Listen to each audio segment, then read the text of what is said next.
একসময় পুরো বিশ্ব দাপিয়ে শাসন করত ইউরোপীয় শক্তিসমূহ। শিল্প বিপ্লবের ফলে সৃষ্ট কাঁচামালের চাহিদা ব্রিটেন ও ইউরোপীয় শক্তিসমূহের উপনিবেশগুলো টিকিয়ে রাখার প্রয়োজনীয়তা বাড়িয়ে তোলে। উপনিবেশগুলো শাসন পাকাপোক্ত করার জন্য ভাগ করো শাসন করোর মতো বিভিন্ন নীতি ও সিদ্ধান্ত নিতে থাকে। অটোমান সাম্রাজ্য তখন ছিল ব্রিটেন, ফ্রান্স, রাশিয়ার কাছে গুরুত্বপূর্ণ।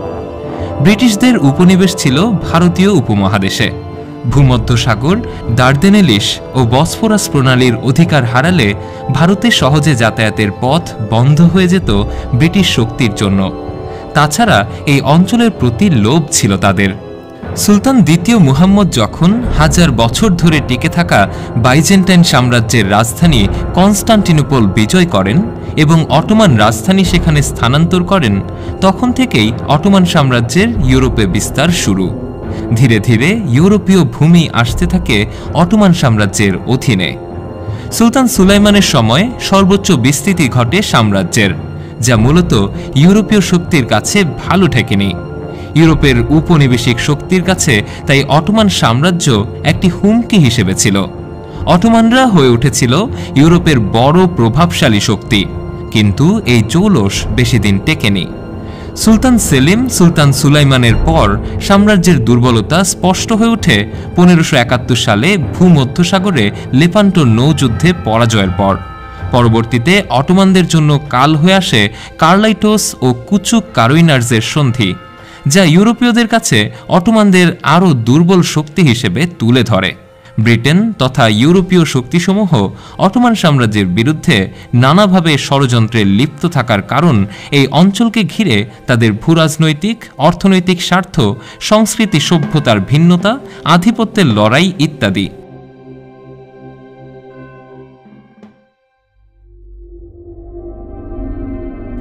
আরব বিশ্বে তৎকালীন অটোমান সাম্রাজ্যে জাতীয়তাবাদী আন্দোলনের প্রথম সূচনা হয় স্থানীয় খ্রিস্টান সম্প্রদায়ের হাত ধরে।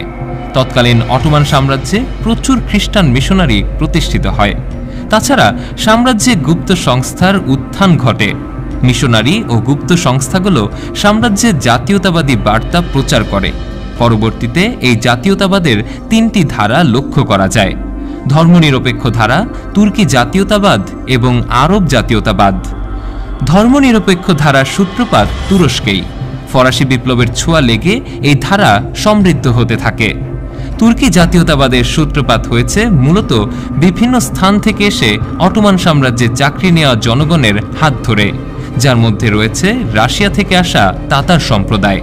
আরব জাতীয়তাবাদের ধারার সূচনা হয় 1860 সালে খ্রিস্টান আরব ও গুপ্ত সংস্থার মাধ্যমে। পরবর্তীতে তা আরও প্রভাবশালী হয় কাওয়াকিবি ও রশিদ আল রিদার হাত ধরে। ইতিহাসবিদ ABM হোসেনের ভাষায়, প্রথম বিশ্বযুদ্ধের সময় যে নতুন স্বাধীনতাকামী সামগ্রিক আরব জাতীয়তাবাদের সৃষ্টি হয়, তার উদ্যোক্তা ঔপনিবেশিক ব্রিটিশ এবং ফরাসি শক্তি।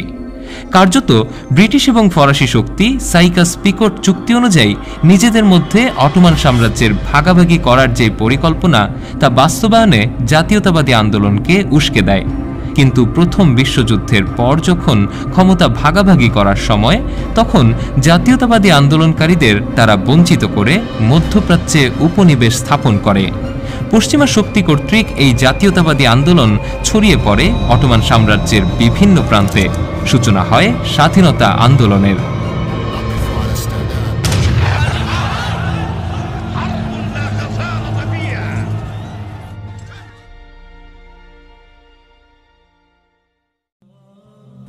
নেপোলিয়নের কূটকৌশল। 1792 সালে ফরাসি সম্রাট নেপোলিয়ন বোনাপার্টের সেনাবাহিনী অটোমান সাম্রাজ্যভুক্ত মিশর আক্রমণ করে। কিন্তু ইংল্যান্ড যখন দেখল ফ্রান্স মিশর দখল করলে তারা হারাবে ভারতের সাথে যোগাযোগের পথ, তখন ইংল্যান্ডের বাধায় মিশরীয়দের কাছে পরাজিত হয়ে ফিরে আসে নেপোলিয়নের সেনারা। কিন্তু কিছু সেনা থেকে যায় মিশরে। নেপোলিয়ন প্রাচ্য নিয়ে আগ্রহ পান ভোলনীল লেখা থেকে। তিনি বুঝতে পারলেন এই ভূমি দখল করলেও তা শাসন করা কঠিন হবে। তিনি তাই মিশে যেতে থাকেন মুসলমানদের সাথে। ইসলামী ভাবাদর্শের বিরুদ্ধে যেতে তিনি সাহস করেননি, বরং তিনি ইসলামী ভাবাদর্শের সাথে পশ্চিমা ভাবাদর্শের সংমিশ্রণ শুরু করেন। তিনি মুসলিমদের সাথে এবার যোগাযোগের জন্য বিভিন্ন প্রাচ্যবিদ পণ্ডিতকে জড়ো করেন, গড়ে তোলেন বিভিন্ন প্রতিষ্ঠানও। নেপোলিয়ন নিজেকে ইসলাম এবং মুসলিমদের একজন হিসেবে প্রতিষ্ঠিত করতে শুরু করলেন। তিনি আলেমদের নিজের কাছে ডাকতেন। তিনি স্থানীয় আলেম, মুফতি ও ইমামদের দিয়ে কোরআনের এমন ব্যাখ্যা প্রচার করালেন যাতে সবাই মনে করে ফরাসিরা ইসলামের পক্ষের শক্তি। এভাবে নেপোলিয়নের প্রভাব ধীরে ধীরে বাড়তে থাকে। মিশরীয় সেনাবাহিনীর ইউরোপীয়করণে তারা প্রভাব রাখে। ভবিষ্যতে মিশরে মুহাম্মদ আলী পাশার উত্থান ঘটলে ফরাসিদের প্রভাব প্রতিপত্তি এই অঞ্চলে আরও বৃদ্ধি পায়। মিশরে মুহাম্মদ আলী পাশার উত্থান। মুহাম্মদ আলী পাশা 1798 সালে ফরাসিদের বিরুদ্ধে যুদ্ধের পারদর্শিতার দরুন অটোমান সুলতান কর্তৃক মিশরের গভর্নর মনোনীত হন 1805 সালে। গভর্নর হয়ে তিনি ফরাসি বাহিনীর দক্ষতা দ্বারা ব্যাপক প্রভাবিত হন। তিনি অটোমান সালতানাতের দুর্বলতা উপলব্ধি করেন। তিনি মামলুক সময়ের মিশরীয় বেদের একত্রিত করে স্বীয় বংশের শাসন প্রতিষ্ঠা করেন। উন্নয়নের উদ্দেশ্যে তিনি ফরাসিদের আমন্ত্রণ জানান। ফরাসি সেনাবাহিনীর আদলে সেনাবাহিনী গঠন করেন নিজ স্বার্থে। তিনি ফরাসি স্টাইলে গড়ে তোলেন আমলাতন্ত্র, অর্থনীতি, স্কুল, কলেজ ইত্যাদি। এক পর্যায়ে আলী পাশা নিজেকে অটোমানদের প্রতিপক্ষ হিসেবে উপস্থাপন করেন। উল্লেখ্য, তিনি তার সেনাবাহিনীতে মুসলিম বা তুর্কিদের প্রাধান্য না দিয়ে ভিন্ন ধর্মাবলম্বীদের দিতেন। সব ক্ষেত্রে মুসলিম ছেড়ে ইউরোপীয় মডেল অনুসরণ করতেন। ভরসা করতেন অটোমানদের থেকে ইউরোপীয়দের, অপেক্ষায় ছিলেন অটোমান সালতানাত আক্রমণের সুযোগের। সৌদি আরবের উত্থান। অটোমানদের দুর্বলতার সুযোগে নজদ প্রদেশের এক গোত্রপ্রধান মুহাম্মদ ইবনে সৌদ হিজাজ ও নজদ প্রদেশ দখল করে গোত্রীয় শাসন প্রতিষ্ঠা করেন। তিনি মুহাম্মদ ইবনে আবদ আল ওয়াহাবের মতাদর্শ দ্বারা ব্যাপকভাবে প্রভাবিত হন। অতঃপর তিনি যখন মক্কা মদিনা দখল করে শাসন শুরু করেন, তা ছিল অটোমান আদর্শের বিরোধী এবং সাম্রাজ্যের জন্য মানহানিকর। অটোমান সুলতানের বাহিনী তাকে পরাজিত করে। ইবনে সৌদ পালিয়ে কুয়েতে আশ্রয় নেন। পরবর্তীতে আবারও তিনি শক্তি সঞ্চয় করে এই অঞ্চল দখল করেন। ব্রিটেন যখন দেখে এখানে সৌদ পরিবারের উত্থান হচ্ছে, তখন তারা তার সাথে গোপনে যোগাযোগ শুরু করে। কিন্তু সৌদের উত্থানে বাধা হয়ে দাঁড়ান মক্কা মদিনার শরীফ হোসেন ইবনে আলী বা শরীফ হোসেন। তিনি মহানবী সাল্লাল্লাহু আলাইহি ওয়াসাল্লামের বংশধর হওয়ার কারণে সুলতান দ্বিতীয় হামিদ তাকে এই পদে নিয়োগ দেন। কিন্তু তিনি ছিলেন উচ্চাভিলাষী, তাই তিনি বংশীয় শাসন প্রতিষ্ঠার জন্য বৃহৎ শক্তির সাথে যোগাযোগ শুরু করেন। তিনি ব্রিটিশদের সহায়তা পান।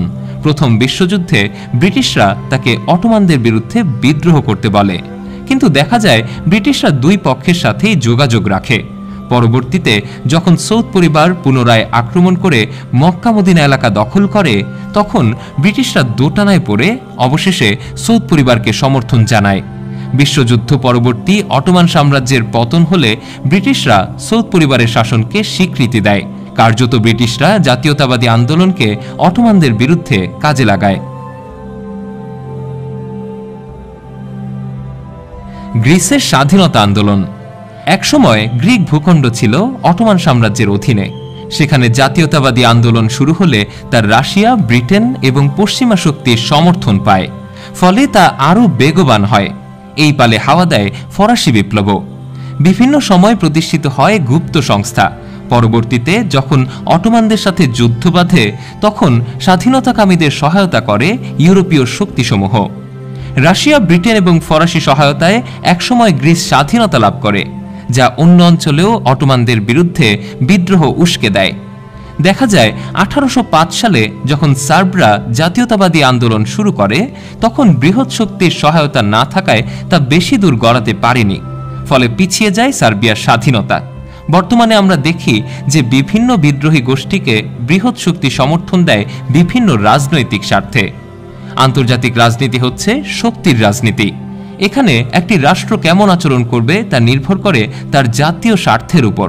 একেই আন্তর্জাতিক রাজনীতিতে বাস্তববাদ বলে। বর্তমান বিশ্বে যেমন প্রতিটি রাষ্ট্র নিজ স্বার্থের জন্য বিভিন্ন বিদ্রোহী গোষ্ঠীকে সমর্থন দেয়, স্বাধীনতা অর্জনের সহায়তা করে, তা সবই স্বীয় স্বার্থেই হয়। অটোমান সাম্রাজ্যের কাছে ইউরোপীয় শক্তিসমূহের স্বার্থ ছিল, যা উপরেই বর্ণিত হয়েছে। ইউরোপের প্রতিটি শক্তি তখন বিশ্বের নিজ নিজ আধিপত্য বিস্তারে মগ্ন ছিল। ছিল উপনিবেশ রক্ষার তাড়না। বিশ্লেষকদের মতে অটোমানদের পতনের জন্য সবচেয়ে বেশি তারা নিজেরাই দায়ী। সুলতান সুলেমানের পর আর তেমন যোগ্য শাসকের উত্থান কমই ঘটেছে। তাছাড়া ইউরোপীয় শক্তির সাথে তাল মিলিয়ে চলার মতো সামর্থ্য তৈরি করতে পারেনি তারা।